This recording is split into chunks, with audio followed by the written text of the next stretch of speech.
আপোনাৰ চকুগুৰি কলা পৰা সমস্যা আছে নেকি? চকুগুৰিৰ কলা দাগ নাইকিয়া কৰিবলৈ কি কৰিব লাগে আপুনি জানেনে?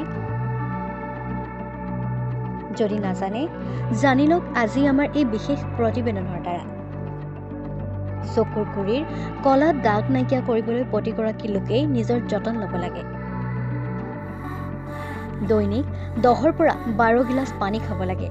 সুন্দৰ হৈ থকাৰ লগতে চকুৰ গুৰিৰ কলা দাগ পৰাও কম হৈ যায়। চকুৰ গুৰিৰ কলা দাগ নোহোৱা কৰাৰ ঘৰুৱা যতন জানি লওক। যিসকল লোকৰ চকু গুৰিত কলা দাগ আছে তেওঁলোকে ঘৰুৱাভাৱে যতন লৈও এই সমস্যাৰ পৰা পৰিত্ৰাণ পাব পাৰে। ইয়াৰ বাবে আপোনালোকক লাগিব কেঁচা গাখীৰ। কেঁচা গাখীৰত লেক্টিক এচিড থাকে। সেয়ে চকুৰ গুৰিত কেঁচা গাখীৰ লগালে চকু গুৰিৰ দাগ নোহোৱা হোৱাত সহায় হয়। 2 টুকুৰামান কপাহ গোলকৈ কাটি 4 চামুচমান গাখীৰত তিয়াই থওক। অকণমান ফ্ৰিজিং কৰি তাৰপিছত চকুৰ পতাত 10 মিনিটমান থৈ দিয়ক।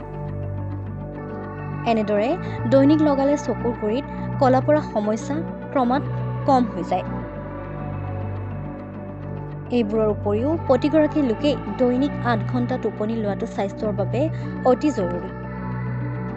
ৰাতি কেতিয়াবা শুব নোৱাৰিলেও দিনত হ'লেও শুব লাগে। এনেদৰে যতন ল'লে চকুৰ গুৰিৰ কলা দাগৰ সমস্যা বহু পৰিমাণে কম হ'ব।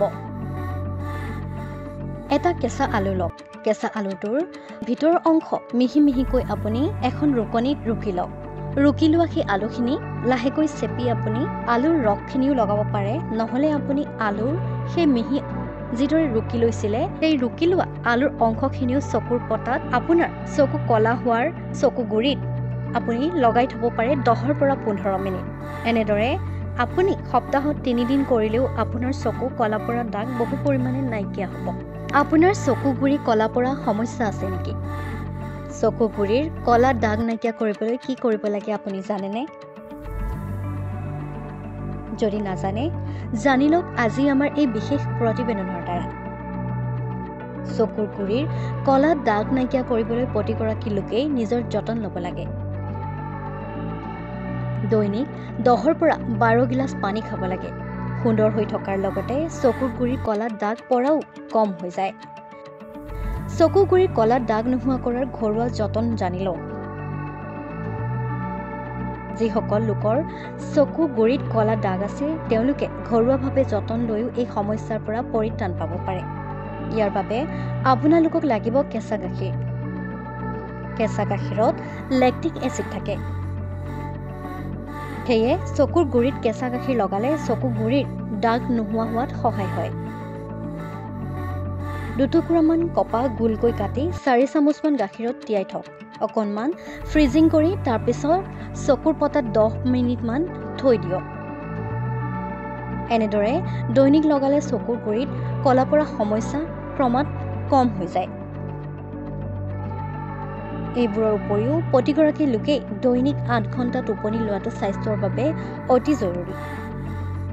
ৰাতি কেতিয়াবা শুব নোৱাৰিলেও দিনত হ'লেও শুব লাগে। এনেদৰে যতন ল'লে চকুৰ গুৰিৰ কলা দাগৰ সমস্যা বহু পৰিমাণে কম হ'ব। এটা কেঁচা আলু লওক। কেঁচা আলুটোৰ ভিতৰৰ অংশ মিহি মিহিকৈ আপুনি এখন ৰুকনিত ৰুকি লওক।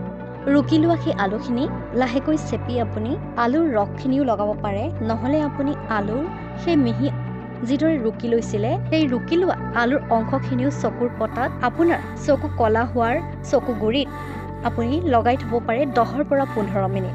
এনেদৰে আপুনি সপ্তাহত 3 দিন কৰিলেও আপোনাৰ চকু কলা পৰা দাগ বহু পৰিমাণে নাইকিয়া হ'ব।